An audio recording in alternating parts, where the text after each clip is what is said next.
All right. So today we have a couple of news items for you, and the 3D printing news unpeeled with yours peels.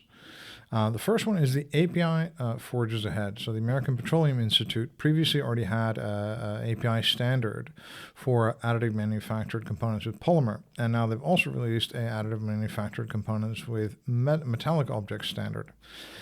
This is, again, huge news. It sounds kind of boring. I've talked about standards before. This is incredibly important. Oil and gas industry is very dependent on lots and lots of parts, lots of very complicated, high-value parts that if they break, cause huge interruptions and delays and cost enormous amounts of money, much more beyond the scope of the part. It's much more about like the interrupted supply or pumping or operations or whatever kind of interruption.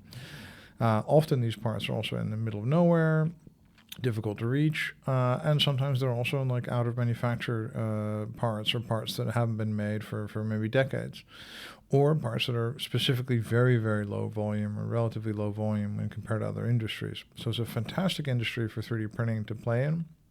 And the API is forging ahead with making it easier for us to play in with the standards on how to qualify and parts for 3D printing. They also have brought forth some examples, which I think is really good. They talk about reverse engineering of obsolete parts, drilling components, prototypes, but they also talk about, for example, an example like ConocoPhillips using 3D printing for burner plugs in gas turbines. And these gas turbine components are 40 years old, and they simply weren't manufactured anymore. Now, there's another example of why these burner plugs were so important. That's normally it takes them 30 to 60 weeks to get on site if they need to be replaced. Huge amount of capital tied up in that, huge amount of time. If something would go wrong, it would be a huge amount of hassle as well to get these things there faster. And now with 3D printing, they can get there in a week. Royal Dutch Shell also has an example where they've been using it for design and tooling and all this kind of stuff for over 10 years. But they're also doing spare parts in difficult areas. So a spare part for an oil platform in Nigeria, where normally it would take a lot of hassle, a lot of flights, a lot of logistics to reach that. What we're also seeing, according to the API, is things like heat exchangers, impellers, pumps, polymer seal covers, and we're seeing a high degree of interest in the digital warehouse. That's the idea of having, maintaining, and translating whatever CAD or 2D information you have into a true digital warehouse that can be accessible from anywhere, and that can provide people with the best up-to-date spares. So I think, to me, very exciting news, and the API is pushing ahead with both these standards. That's the API standard 20T, that's the polymer standard, and the API standard 20S, which is the metallic standard. And I think that's absolutely fantastic that they're doing this, and really impactful for a lot of companies playing in the space, especially if you consider their criticality. The other news we have is Desktop Health partnering with Keystone. So Desktop Health is partnering with Keystone to get resins for its Einstein printer. It's a DLP system. They're starting with a material called KeySplint Soft that has a FDA 510K clearance, and it's kind of a flexible night guard kind of flexible insert dental splint kind of material. They also want to work with a harder material, an IBT material, and lots of different materials from Keystone. And we really see here is the really importance of these companies are playing in the resin space. If you have cleared resins that are really high performing, you can command a very high price for them. And you are the critical bottleneck in getting this dental 3D printing technology started. So this once again proves that whereas it's relatively doable to make a machine, software plus the dental plus the machine plus the material becomes, if you really want to have that total proposition for people, it just becomes much more complicated. Everything becomes more complicated. And so resins are really a stumbling block, and they're really kingmaker in this dental game at the moment. We're also seeing another interesting go-to-market here where somebody is opting for kind of a more of an alliance partner and saying, you are my partner for this one machine for this launch, rather than working with a whole bunch of different material companies or saying, hey, we're open, just use whatever you want. So I'm also increasingly interested in the different business models that people are turning to for these kind of dental 3D printers. What do you want? Do you want one solution for one company, or do you want a kind of a menu type of solution as well? Intrepid Automation is a San Diego-based company introducing its Valkyrie 3D printer. Now, Valkyrie is it's a 660 by 760 by 550 millimeter system. It's a DLP system. The company claims it's about 10 times faster than some legacy VAT polarization systems. Now, the really exciting thing about what these guys are doing, there's two exciting things, I think. One exciting thing is that they have a technology, they call it MDLP, and essentially using masks and a kind of an offset. That what they're doing is they're doing several different DLP engines or surfaces or light sources, and they're overlaying them with each other to create a larger DLP image. Now, one can easily see how advantageous that would be to just create like one larger field and be able to print and illuminate that field continuously using DLP.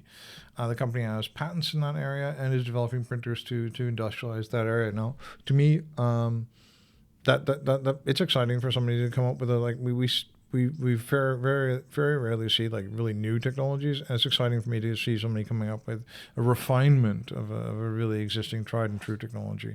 Now, the other thing that I think is really interesting about this company is they're really focusing on making a manufacturing solution, and perhaps even in some cases a custom manufacturing solution. Now, where they've really broken ground and really found a market for themselves is investment casting.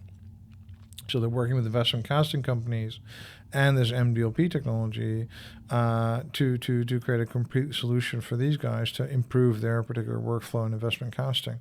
And we're taking a traditional thousands of year old process in very traditional companies and working with them. And I love the fact that they make true industrial solutions that they customize or they to the application. That's one thing I like. And then the other thing I really like is the fact that they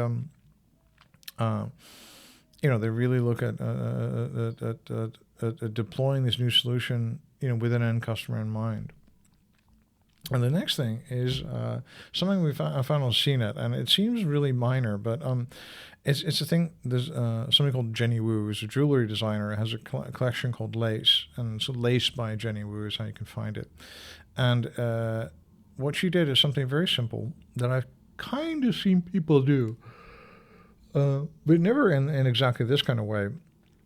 So what she essentially did is you can order jewelry from her online, or what you can do now is you can order 3D printed samples of her jewelry to wear and try. Now, this mitigates two things. Like one is you can make sure ahead of time that you have the right size, so you don't have to have a return, which is very expensive for her, of course. To really have to resize those rings, people have to send them back. It takes a lot of time. So, and the second thing is that you could look at these really cutting edge models of design and really kind of check it to see if they're for you. What Jenny is doing is she's letting you order these for $3, or you can even get a set of 3 for $5. So the cost is really low, but it's a very engaging way, of course, to approach your customers to say, hey, look, you don't have to go for the full ring all of a sudden. You could just get this really simple polymer ring to try it on. You've got the right size. You can kind of feel if it's for you, and then you order the real thing. So I love this as a sales process. This has happened before. Some people were, for example, using DLP.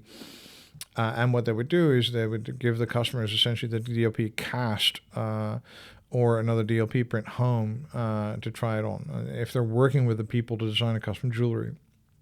But here what Jenny Wu is doing is making it more accessible for people ordering stuff online, which I really, really like. And I love this as a thing. I also like the fact that she prints these things at home with a Fuse 1 printer, 4-ounce Fuse 1. So the cost per print of these rings is very, very low as well. So I just love that we're using 3D printing to make 3D printing more accessible. And that's something we don't often see that much, and we don't see enough of that. People are actually using our own technology. We're actually eating our own dog food, if you will, and using the accelerated capabilities of 3D printing to really deploy the technology faster and to sell more things. And I really like this a lot. Thank you very much. This is another edition of 3D printing Unpeeled with Joris Peels and 3dprint.com. Thank you so much.